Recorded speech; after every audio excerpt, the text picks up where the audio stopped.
My name is Peggy Fisher. Several years ago, when I was teaching at Ball State University, I was involving students in a program with Cancer Services, East Central Indiana, Little Red Door.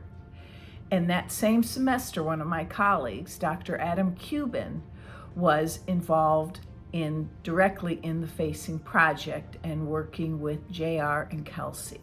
During this semester, I was diagnosed with cancer for a second time. And Adam and his students were working on this project with Facing Project, and their topic was facing cancer. And since Adam and I were colleagues from work, he knew about my diagnosis, and he knew that the students and I were working with Cancer Services of East Central Indiana, Little Red Door. So Adam reached out to me to ask if I and my students would be willing to collaborate with him and his students in this Facing Cancer project. And it was a resounding yes. We're so grateful that he did reach out to us. I was recently diagnosed with breast cancer during this semester, and it was my second time. And my husband had been going through various cancer procedures since he was 18. So combining the two of us together, we sure had a lot of experiences with surgeries and chemos and all kinds of things. And Matt was doing okay, and I was determined to get through this.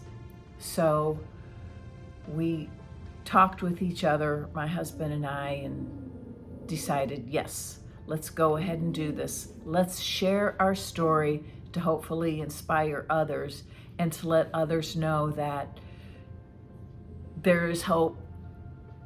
You can do it. You can get through it. So that's why we were inspired to share our story. And plus, it was something that the two of us could do together. We helped and supported each other through our various cancer journeys, and this was a way that we could share our good news. I knew the writer because she happened to be one of the students in my group working with Little Red Door that semester. So I had already developed a connection with her, and my husband and I developed a connection with all our students that semester.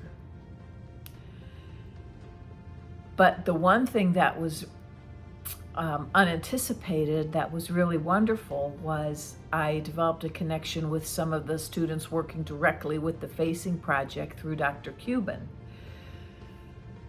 Because I was in the midst of all that, I was bald, I was getting chemo, I was going to doctors, I was having surgeries, and these students came right along with me.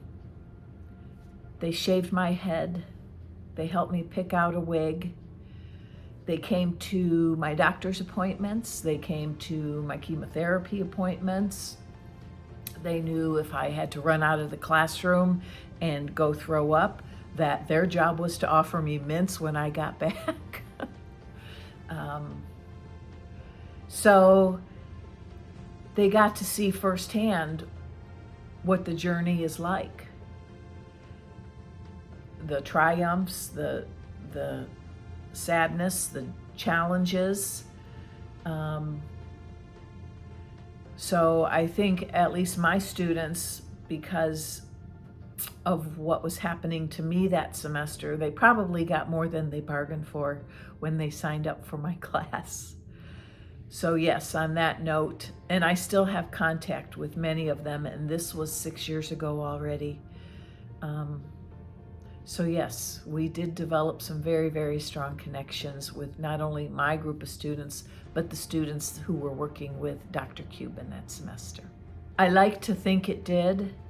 I know for sure it did with the students I was working with that semester with Little Red Door, and I'm sure it did with Dr. Cuban's students as well, because they saw and were part of my experience going through that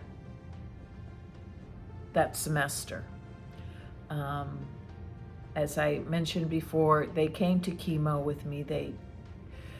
They came to my doctor's visits with me. They helped me through my periods of nausea. They helped literally shave my head. And that was quite the experience. I had a former student come up to Little Red Door in their wig room, and this former student owned a beauty salon. And so Maggie came up from Indy, and we all went into the wig room, and I sat down in a chair in the middle of the room. And you could hear the clippers. Bzz, bzz. But you could have heard a pin drop. It was that quiet. And one by one, the students who wanted to, I didn't force anybody, but the students who wanted to came up and shaved my head.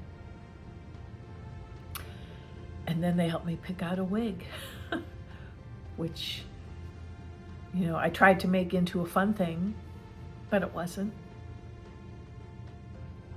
So yeah, they got firsthand what it was like.